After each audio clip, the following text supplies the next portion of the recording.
ერთი წლის წინ გაუჩინარებული დარეჯან დიასამიძის ძებნის საქმეში ორგანიზებული დანაშაულთა ბრძოლის სამმართველო ჩაერთო. შინაგან საქმეთა სამინისტროს ინფორმაციით გოგონას ყვითელი ცირკულარით ეძებენ. აჭარის სამმართველოს უფროსის მოადგილის განცხადებით გამოძიება ყველა ვერსიას განიხილავს. ჩართულია აჭარის გარდა ყველა სამართალდამცავი ორგანოები აბსოლუტურად საქართველოში, ასევე ინტერპოლის მეშვეობით ყვითელი ცირკულარით იძებნება ინტერპოლის წევრ ქვეყნებში.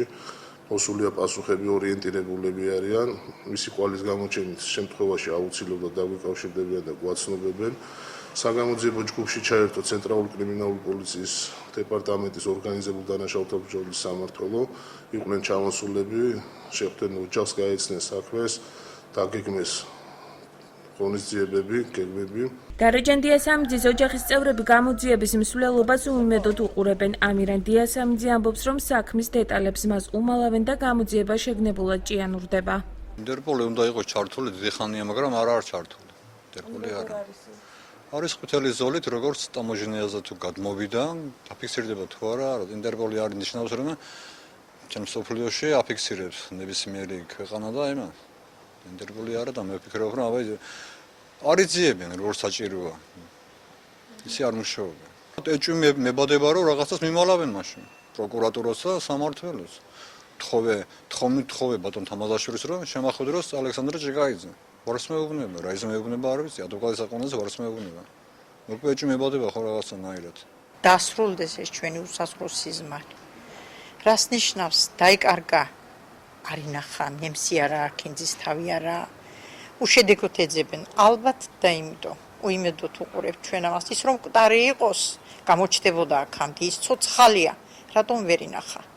რასაკეთებ ჩვენი სამართალდამცავობა?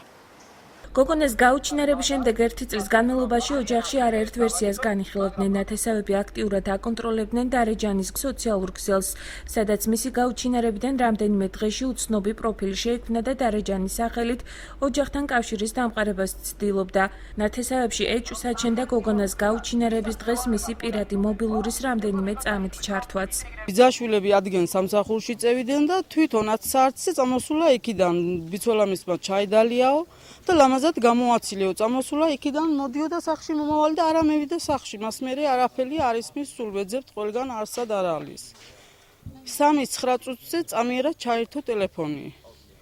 და დააფიქსირენ კომახიზის 7 ნომერში, 500 მეტრის რადიუსშიო, ის საცხანი ტერიტორიაზე. სხვა მას მერე საერთოდ არაფერი არ ისმის. არავითარი უთანხმოება ძალიან კარგად იყოს სულ ყველასთან. საერთოდ აბსოლუტურად მასეთი არანაირი არაფერი არ გამიგია. დარეჯან დიასამიძე გასული წლის 7 აგვისტოს გაუჩინარდა.